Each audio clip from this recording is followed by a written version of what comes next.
people of Earth, we have returned again to fight for freedom, for truth. I like Martin Luther King right now. And fine cinema on this movie review extravaganza.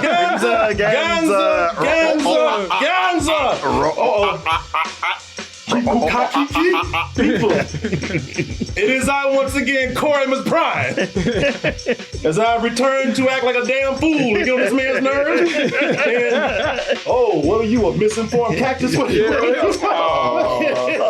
didn't get the memo, did you? Oh, God. Well, Martin, did you fool him and tell him that we're doing Sonic today? I got my wires crossed. I'm sorry. So does he. This is why we are losing the fight, young man. Yes, there you go. I'm doing it now. Because of people like you. I'm in it now. Look. Oh, no, you're not. I'm not even sure how Sonic fits into this, but maybe you'll explain it to me later. later. Don't fit into this. Neither does he have time. Well, they're both Paramount, right? Yeah, I guess so. That doesn't count. I don't count. The hat was just in the seat. He decided to put it on. Said, hey, you know what? That'll work. I'll be honest, as a grown man, I'm just not into Transformers anymore, as you can obviously tell. I'm just not into Transformers anymore, people. It's just something that I've outgrown. This is for professional reasons only, right here. Understood. Yes. This is people. This what you're looking at is a job, right here. This is not really me. You know, I've kind of transitioned out of Transformers, even though I used to love them as a kid. But little Corey, though, little Corey, people, there is a little kid deep in my heart, and little Corey is definitely still invested in these Transformers, these Autobots, these Decepticons. Little Corey got major stock in Transformers. Little Corey look like you don't want to take that picture. Yeah. Little Corey look like he got Transformers in his forehead right there. Man, you always talk about your forehead, but look how long and pointed that chin is. Yeah, I know. Shit, I look like, you know what? I look like mud flaps and skis. I could have played there. Just give me a goal too. You look like you was forced to take that picture. Yeah, I kind of was. Little Corey was not impressed with this trailer for Transformers 1. You know, when I said I didn't like it, I was speaking from the heart, and that heart was a little boy who loved Transformers, who, you know, I know a good Transformer when I see one. You know, I was the first generation to be in the Transformers when they released them. And, you know, I look at this, man. This looked more like, I believe Lil Corey said at the time, this looked more like Pixar's Transformers. Right. You know, it was an origin story where Optimus Prime and Megatron got their Buzz and Woody on. You know, best friends going on wacky adventures together, which is kind of accurate. Little did I know how accurate we were at the time, because this is actually directed by the director of Toy Story 4. Is that right? Really? Yeah, Josh Cooley right here. Yeah, I'm sorry, not the director, but the writer for Toy Story 4, right there. But he's directing this movie for sure, right here. And while I'm gonna tell you, y'all know I'm not a big fan of those live action Transformers movies. And while Transformers 1 looks better than this right here, the Michael Bay movies, where I said this kind of earlier, where they just look like a bunch of silverware was thrown into a blender and they cut that shit on high speed. You know, this one, Transformers 1, kind of went in the opposite direction. You know, it's they made this look like something that was actual toys. Where's the badassery that we have known the Transformers to be? The thing that made us love Transformers, all the little boys, they didn't want to buy the toys. They didn't want to watch the show every Saturday morning. You know, I tell you, Lil Corey gets it, man. It's hard to find that magic again ever since the original Transformers. They've hit it in little spurts here and there. Yeah, a little bit. Here and there. But that original magic, I don't know, man. I don't know if it's there. Or was Lil Corey just being a self-entitled dick? A little bit. I know. Grown Corey was doing that. Don't put that on nobody. Yeah, Lil Corey's just enjoying life. Yeah, man. I'll take the blame on that. Was I just being a dick? Was I just being a self-entitled nerd who just needs to give this movie a chance? You know, somebody who's mad because I didn't get the movie again that I wanted. Just like Just like all these things, you know, man, ain't my Star Wars. Man, ain't my Superman, you know, all that kind of stuff. Does that mean? Well, I'll tell you what, y'all. Let's go ahead and take a look at this trailer for Transformers 1. My finger can transform. Guess which one? Really? Boy, they showed it too, man. Childish. I don't even remember that. Oh, you don't remember? No, You know I missed what? that part of the movie. I missed that part. That's right. You You got it a little bit late, but people, Oh, that's funny. this is a a family film. They showed him, boss like, you. Well, they didn't show it fully extended. Right. Hey, look, they showed enough. You saw which finger was coming up. Yeah, you get the idea. And he actually said, wow. Allow me.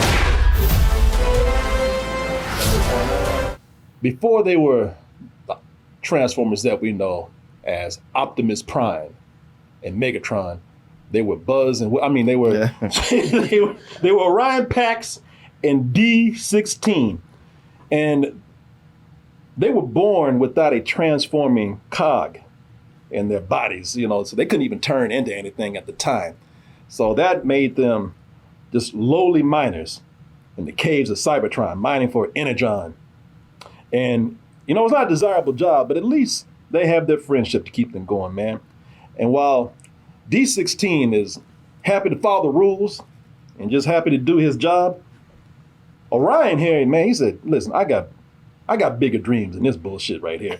And when they decide to throw themselves into this big race that is meant for true Transformers that can truly transform, well, they get the attention of Sentinel Prime, who says, you boys got gumph right there. You know what? And I admire that. You got moxie. You got moxie. You know what? What you can't transform physically, you transform with spirit. And I admire that with you too. I'm going to take you boys to some great heights. You're going to achieve great things. You just hang out with me. But can he be trusted? Oh, people, listen. I'm going to tell you something about this movie. How can he not be trusted? Everybody loves He is. that Prime. What's his name? Sentinel Prime. Everybody loves Sentinel Prime. He's the hero of what's it? Exactly. Yeah, of the planet. I forgot it's called. Cybertron, baby. Cybertron, thank you. Come on, man. He's a hero of Cybertron. Come on, man. Cybertron, baby. Yes. Let me tell you something, man. I was making these jokes and everything, and I do not want to sit up here and be the one to bring things down right here, because I see a lot of people in the comments talking about how much they saw the movie and how much they enjoyed. But I'll tell y'all, man, all joking aside, this really does feel like a buddy, I'm putting it together. Buddy? A woozy. Woody and Buzz. A booty. Wuzzy and Bud. Woozy and booty. This really does feel like a Woody and Buzz adventure, man. It's light children's film humor, man. It's writing that's watered down for a Transformers show that is meant for an even smaller crowd, like the way they do Avengers sometimes on a Marvel show. They take those, like you can see some that are meant for almost people who are kids who are like 6 and 7 years old, 5 years old, and parts of this feels like that, man. It's very watered down. I kind of feel like I was right. I'm looking at the trailer for this, and I got those kind of vibes. And I could say that the only thing that was really a positive for me on this was the animation was better. I went and looked at it, and I thought the animation looked a little too simple, a little too clean. I said, they look like toys. Now they're really literally trying to sell toys to people. And now when I got there, man, and they showed it on the big screen, I was like, man, this all looks a lot better.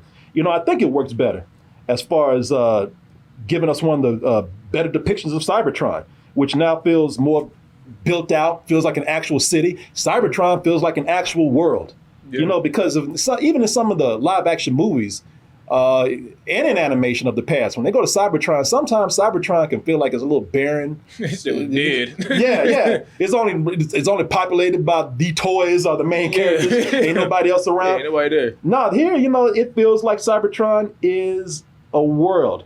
Other than that, it's everything I thought that it would be, which is a way to cash in on a different demographic. They got the adults with the movies. Of course, they always had the kids, and now they want to get a little light and fluffy with the little kids. Oh but like then, Buzz but Lightyear. then, oh, I have to take my mask off for this. Oh, but then, y'all, then, hey, I was about to say, yeah. I was like, really, this is how you feel? That's what I was thinking. I'm like, you really leaning this way? Let me take this mask off. Wait a minute. Kiki, wow, shit, I got stuff. Kiki, look in my face, y'all. I am sincere. Now you look like Buzz Lightyear. That's what I was saying. I was like, Buzz Lightyear now. You are a sad little man. You got a friend. Man, let me tell you something. I took that mask off so you can see the sincerity on my face. And I meant everything that I said for probably about the first 5, 6, 7 minutes of the movie. After that, things start to get way more complex. And that's where I'm gonna do it, y'all. There was more than meets the eye. You know what? It works. It works. I give it to you. Yeah, Give me that. When I first saw Megatron, Yeah. I thought, you know what? Get out of here with this guy. Get out of here with this bullshit, man. He could never be the Megatron that I know and love. Well, he's D16. You sure? Yeah, he is D16. Dick 16. Yeah, man. I was like, this guy's too nice. He's too cuddly looking, too friendly. Shit, look on the movie. That's him holding a gun to my head. What you say? now who's too nice? Yeah, there's a point that he just turns. It's like, oh shit, man. Well, the thing about his turn is that it doesn't come out of nowhere. No, yeah, they set that it up. shit up, and you're like, I don't agree with him, but I see why he's feeling this way. It makes sense in his eyes. So, hey, man, let me tell you something. His days start going bad. Everybody started getting on his damn nerves, and things quickly went from Toy Story to Training Day. Yeah, that's true. We got a problem. Yeah, man. And you know what? It's kind of deep. Yeah, it's deep. Yeah. I know this is crazy coming from a grown man talking about the Transformers movie, but man, this is probably one of the best Transformers movies out there. Dude, It is. Don't even say maybe. I like Bumblebee. No, Bumblebee's good. Bumblebee's good. It ain't no Transformers 1. This is beyond that. Yeah, it's not no Transformers 1. No, man. You know, it's very deep with this, man, because we're seeing, man, listen, this is a better origin story than what they did with Darth Vader. Yeah. This is Anakin Skywalker done right here. Like, you really want to get nerdy with this. Because seeing what made Megatron, the villain that we know today, he was a guy before who was always trying to do the right thing, eventually having his beliefs and faith crushed by corrupt leaders out there. Yeah. And it shows that it destroys his friendship with Prime and warps him into a misguided supervillain. And it even hurts more seeing that Prime was the one that was the troublemaker. Prime was the one that was out there, Prime was the one that should have been in jail. Prime was the one that was always causing trouble.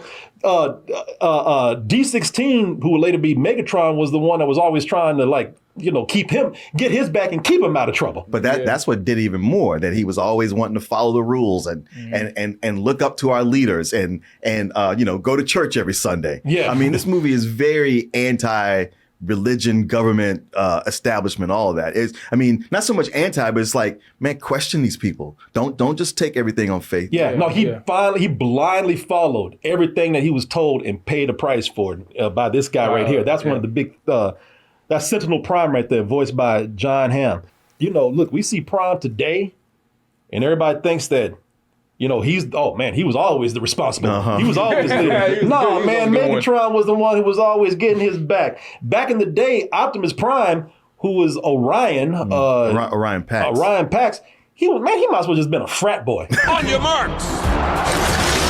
I'm sorry. Are those minors in the race? Miners! Those are miners like us! How are they going to survive? Yeah, people, you can also see the action is really cool, which I'll talk about in a little bit. But you can see how there's other things where you see how Cybertron became divided because they're inspiring the people. Mm-hmm. And at first it's kind of cool because all of them feel inspired by these two guys. And then later on, well, we all kind of know what happens on Cybertron if you go by just general, Transformers lore. I felt tricked by the beginning of this movie, man. Did you? What? Because the light tone was at the beginning. I think it was there just to throw you off, or Oh, absolutely. for how for when the deeper issues, when things get worse later. Mm-hmm. Man, I knew how you felt. I know how you would feel about it, though. No, Julie and I talked as soon as we got out of it, and we were just like, man, I cannot believe how good that was. Mm-hmm. I mean, honestly, I've never been a Transformers head like the rest of you, because at the time they were coming out on TV, I was like, these are just animated toy commercials. Yeah, they were. But I would still, I'd watch them in the different iterations of cartoons and then those live action movies. And I read some of the comics. Probably the thing I've liked the most, other than Bumblebee, was that one Netflix series that they did. Short-lived. I was like, all right, well, that kind of gives me an idea about Cybertron, sort of, but never like this. This really fleshed out the planet and their politics and how they work. And this is the kind of movie that makes me like go back and look at other things, like relook at them and go, all right, well, now I have a basis for how this works. And I feel different. Matter of fact, this is the first thing that made me even want the toys. Really? Yeah. Oh, wow. Yeah. I was like, just seeing how they transformed and how they worked. I was like, this is really cool. Like I could see wanting to own some of this. It's just, that movie was just, it was, transformative in as much as how it starts you off. Like you said, you think it's going to be, it's the Pixar version of the Transformers. And you go, yes, the Pixar version of Transformers, because it goes beyond just being a kiddie cartoon. Yeah. It really gets in and explains so much. Man, this theme of tragic corruption that they have in the movie and this world being fleshed out, it's really making for some of the best development for these characters in a very long time. There's a lot of drama here that works. This is some of the best writing that they've had for them in a while. And some of these themes that they have going on, they're over familiar. I just compared this to Anakin Skywalker and all that kind of stuff. But hey, man, when they're done right, they're old themes that work. Yeah, that's the thing. It's really nothing new, but it's done well. And we see it not done well so often. Yeah. So often it's done and you just kind of roll your eyes. You're like, okay, this is the part where this happens. And here, sometimes you kind of know, but you also kind of don't know. Yeah. Mm-hmm. Yeah. And the thing is, I keep saying it, this is at its heart, it's a tragedy. Well, behind all the action and everything, it's great world building, but it's a tragedy too. And that tragedy only works if we believe that Optimus Prime and Megatron were truly friends at one time. And, while this does feel like, for a little bit in the beginning, it feels like every buddy comedy adventure that we've seen in a cartoon or a family, animated film, the relationship is definitely written well enough that their friendship feels genuine in the beginning. And a lot, I'm going to tell you, there's a lot of great voice work here. And I say it's great because those voices change as these characters shift into the characters that we are kind of familiar with today. Yeah. And that's, of course, Chris Hemsworth and Brian Tyree Henry. Brian Tyree Henry is Megatron, and Chris Hemsworth is Optimus Prime. And what's important is that the way these characters change is convincing. I felt that they were actually becoming who they are. Whether you see them, whether you know Transformers or not, you don't need to know that to see these characters are evolving into something else. And the way these characters change, I'm gonna tell you, man, knowing what I know about it, man, it made me nervous because I was like, damn, I for somebody who loves Transformers, I didn't know that they were actually friends. This is canon, Sure. Yeah, I didn't know that they were friends. And so when I found out that they were actually friends, man, when it started going down between them, I actually got sad. Yeah. It's heartbreaking. Yeah, it is. It's kind of cold. The way D16, the way he starts to evolve into Megatron. No, it's time to fight back. Please don't do this. You need to move out of my way before I move you myself. Man, let me tell you something. God damn. When I saw the movie, I was like, shit, it got real now. And you know what? And there were kids in the movie, and of course it was a Saturday morning, so they were talking. Oh boy. This is one of the worst. I don't begrudge kids at kids' movies, but this was the one that pushed me. Dude, this was probably one of the worst screenings I went to. Yeah, they don't bother me, and I know it's a kids' movie and they don't bother me, but I'll tell you what, when Megatron turned around and told Optimus that line right there, and then they start getting into it, all them kids shut up. every kid in the theater was like, oh shit. Like, Sit back down. Sit back down. Yeah, even kids would cry like, oh wait a minute, hold on. What's going on? Yeah, man. It was cool, man. And like I said, it's all canon. I didn't know that this was a thing, but look at this. Like years ago, before we had this movie, this Screen Rant, Transformers, Optimus and Megatron were originally friends, not enemies. And they have comics. It's something you got to get deep with, but they have comics where they go into their past with flashbacks, and then they give hints of what their relationships was like in present time. They stop fighting every now and then, reminisce about the good old days. So, yeah, I thought that was, I thought that they kept it that well in this film right here. You should actually read. Did you like that story? What, this one? The one where they became friends and whatnot. Oh, yeah. You should read the story where Optimus Prime cooked HelloFresh for Megatron. Man. Martin, why'd you save me? Why'd you save me? Why'd you save me? No, he threw me with that one too. And I'm throwing myself. It wasn't even HelloFresh. It was Factor. It was Factor that they made for each other. Yeah, because I was like, bro, why is he suggesting Julian read a comic book? You know he's not going to. Yeah, it was that time when people, we got to give a word out to our sponsor. There's that episode where Optimus Prime tried to make a nice meal with Factor for Optimus Prime, and it just didn't work out. But that day, they were very much friends because they shared a nice meal together. Hey, listen. As the leader of the Autobots, Martin, I'm always on the go. I always, I'm always fighting. I'm always hungry, but I never have a chance to sit down and have a good meal. Oh, there you go. Now I can eat, but a good meal. That changes here with Factor. They have these fresh meals, never frozen, that are dietitian approved and ready to eat in just 2 minutes. So, no matter how busy you are, you'll always have time to have a nutritious, but also a delicious meal out there. This is not funny, so I'm trying to help you out. Okay. Now look. Please help me. Yes, I'm trying to Somebody help me. I'm looking at this What's that fourth one? right here. That is honey butter grilled chicken right there. That look good. That could be yours in 2 minutes or less, Martin. Cook these meals in 2 minutes, and you have no shopping, no prepping, no cooking, hardly ever any cleaning up. And they got 35 different meals and more than 60 add-ons to choose from every week. So you'll always have these new flavors to explore. Your taste buds will never get bored there, Martin. Listen to me. Quit petting that dog and listen to me. I'm telling you something good. Treat yourself to restaurant quality meals that feature premium ingredients like filet mignon. Look at all this food right here. Shrimp, blackened salmon. Also, you can make your whole day delicious. They got you from breakfast to dessert. They got all kind of variety. I told you right here. And people, like those also. Those also have nutritious options for you right there. And I got to stay fit. I've been working out. Yeah, that's true. You can't lead a whole robot war unless you're staying fit right there. So that's important. I got to eat well, y'all. I got to eat well. So this helps me crush my fitness goals right here. My wellness goals. All these meals I said are dietitian approved, and they have ingredients that you can trust, and they fit all kind of lifestyles.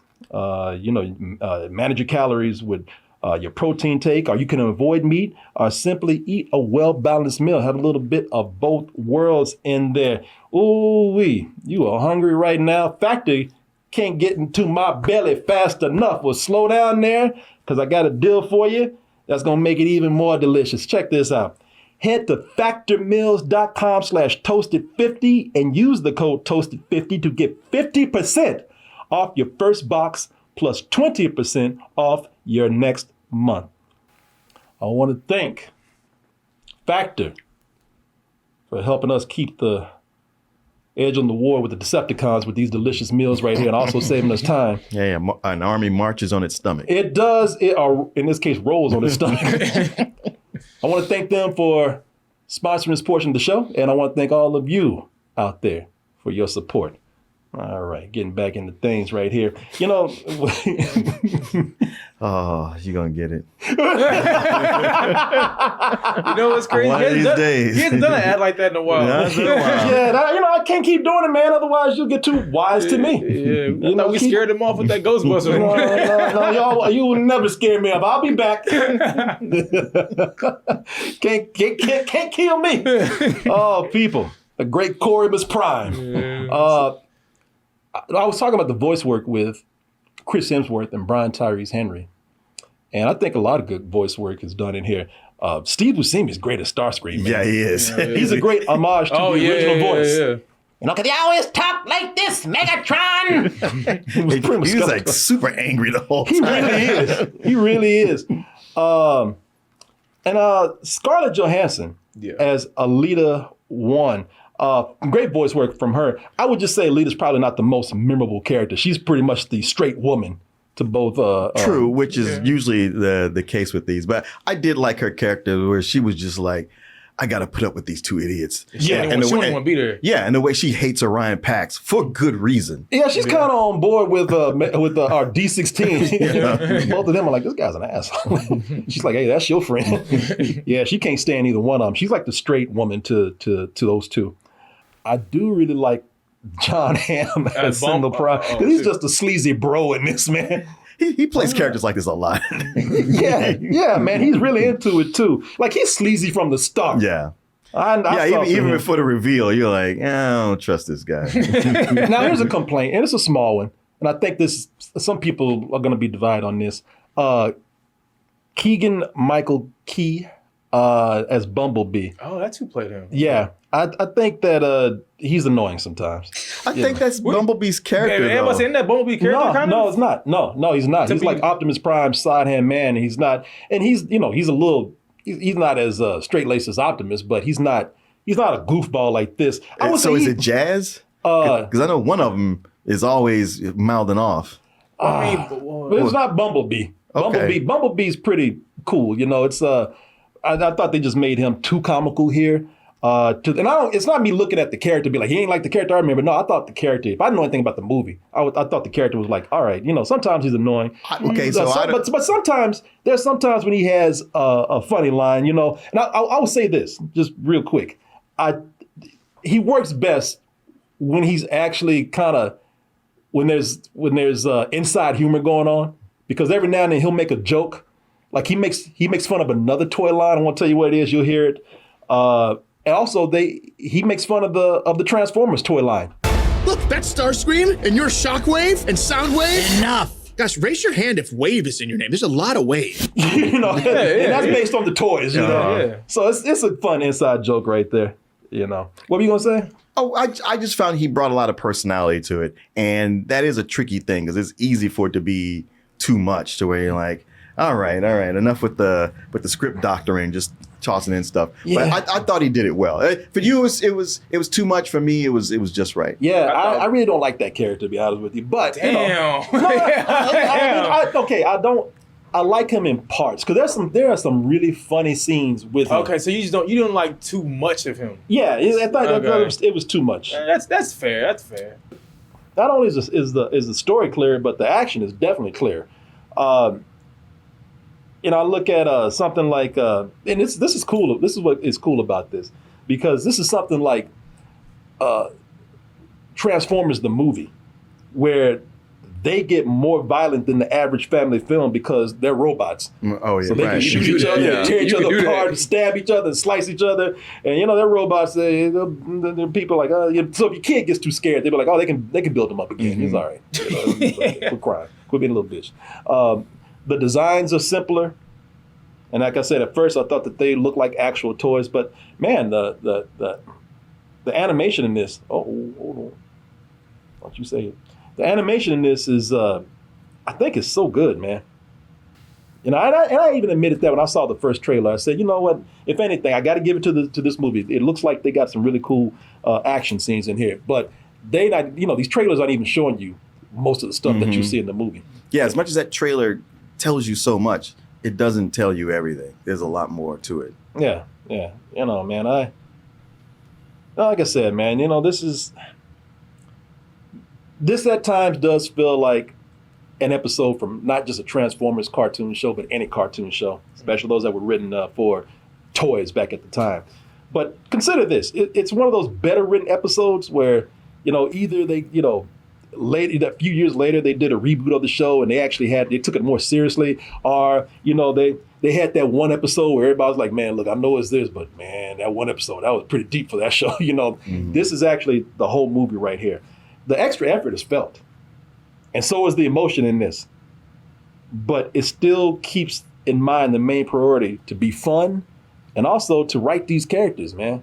To develop these characters and tell their story. It is not all about just blowing up things and showing these robots do cool stuff. I mean, they wrote a story. They developed these characters. So yeah, I walked out of this liking this movie way more than I thought I would. I walked out there feeling good. Yeah. Wow. Yeah. No, I really, man, you and I talked. I gave you a call, but you kind of was like, well, all right. Listen, I'm not going to reveal everything. I was in the car like, damn. I was like, I liked it a lot, and Corey didn't really like it. I was like, all right. Yeah, no. You guys go ahead and take it here. Go for it, Jim. Oh, you've been having to talk that much. So like I don't know too much about the lore, but man, I absolutely love this film. It's crazy because we all watched the trailer. We did our trailer review, our reaction earlier. It was like one of the worst trailers I think we all had seen. I was like, I didn't think it was the worst. I didn't think it was the worst. It just looked so typical, like it just wasn't going to do anything special. Or stuff just wasn't pieced together right. I felt like, because I was just like, it felt like a bunch of stuff was just kind of just thrown in there. It's not a good trailer as far as selling the movie. Yeah, no. So maybe that's just why, like, I walked in there and I was like, all right, this movie might be all right. But then halfway through the movie, I'm like, I'm absolutely loving this film. This, to me, is like the best written Transformers property, movie, TV show that we've gotten, I think, ever. I loved it. You know what I'm saying? I loved all the characters. Bumblebee, I know you ain't like Bumblebee, but I think he's probably my favorite. I'm not gonna lie. He had me cracking up during like the entire of the movie. I'm like, God damn, I'm loving me some Bumblebee. And I ain't never liked Bumblebee as a character this much. Like watching the Michael Bay ones and even the Bumblebee movie that came out a couple years ago. Yeah, you want to talk about what they don't do Bumblebee right. Even the Bumblebee movie that I like very much, that's an extension from the Bay movies. It's not really the Bumblebee that we know. That's why I'm like, I watched that Bumblebee and I'm like, all right, he's Optimus Prime secondhand man, but I don't really mess with him like that. He's not a right character. But here, yeah, he's like you said, he got personality. You know what I'm saying? So I really did enjoy Bumblebee's character. Man, like I said, this is definitely one of my favorite movies of the year. I think this is going to be one of the best animated movies of the year. I give us a full price. All right, on. Yeah, I think I pretty much agree with you, Julian. I mean, I've experienced more Transformers properties than you have, right. And I still look at this and I go, it really took y'all 35 years to get it to this point, to do something this good. But hey, you know what? However long it took you got here. And this is awesome. Yes, it's more than meets the eye. It's certainly more than we expected from the trailer. It's simple, but it's complex, and I love that together because I would hate for you to think, it's just ABC because there's so many different places it goes. Yeah. But it has weight. It means something. It wasn't just a story of these two characters. There's so much that goes on with the world, and the world is fully realized. I think the danger with taking your kids to this is that you're gonna just have to spring for a bunch of toys for them afterwards because they make it clear how good these things look, and if they want them, you're probably gonna want some for yourself. But yeah, I give this. To me, it's a low or medium full price. Yeah, one of the things you said, Julian, that really stood out to me, and I meant to say this earlier, is talking about how, again, we talked about how clear the animation is here. And how clean it is, but not to the point where it looks too plastic or anything. Everything actually looks very good. They do have texture and whatnot, plus it's a robot planet. So yeah, things have to be a little bit shiny.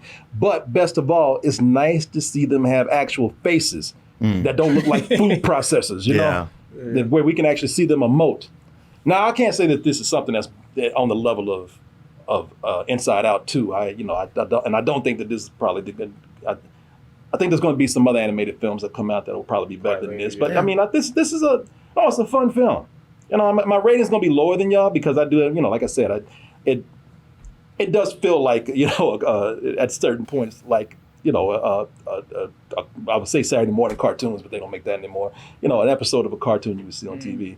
I don't think the story is all, that strong all the way through. But, like I said, it's those are minor gripes. It is very emotional. It is very fun. And I was very surprised at how much I liked this when I came out. It's a very enjoyable film. And I think some parents, especially if you're nostalgic for, when they came back out in the 80s, I think you can enjoy this too as an adult. It'll be a very high matinee for me. It was a very high, surprising matinee for me. I really did enjoy this. Walked out of this, I said, hey man, if I had to take a break and walk back in and watch this again, I wouldn't be mad. Mm-hmm. Yeah, me either. I'd be all right with it. Yeah, I really did have a lot of fun with this. People don't always have to be on the level of Pixar at their best or whatever, for a fun animated movie. Don't even try to look at it like that. Sometimes it's just cool to be fun. Yeah. Sometimes it's just cool to go in and just have a good time. Now, why couldn't Michael Bay do this? Come on, because he's Michael Bay. Yeah. This is not what he does. I blow up shit. I don't tell him. I'll blow up scripts. What are you talking I have about? rats having sex for no reason. Yeah. Well, you made it to the end of the video. That must mean you really like what we do. So if you do, check out these other videos just like this one. Check out our other YouTube channels and subscribe to join our wonderful Toasty community. And as always, stay toasty.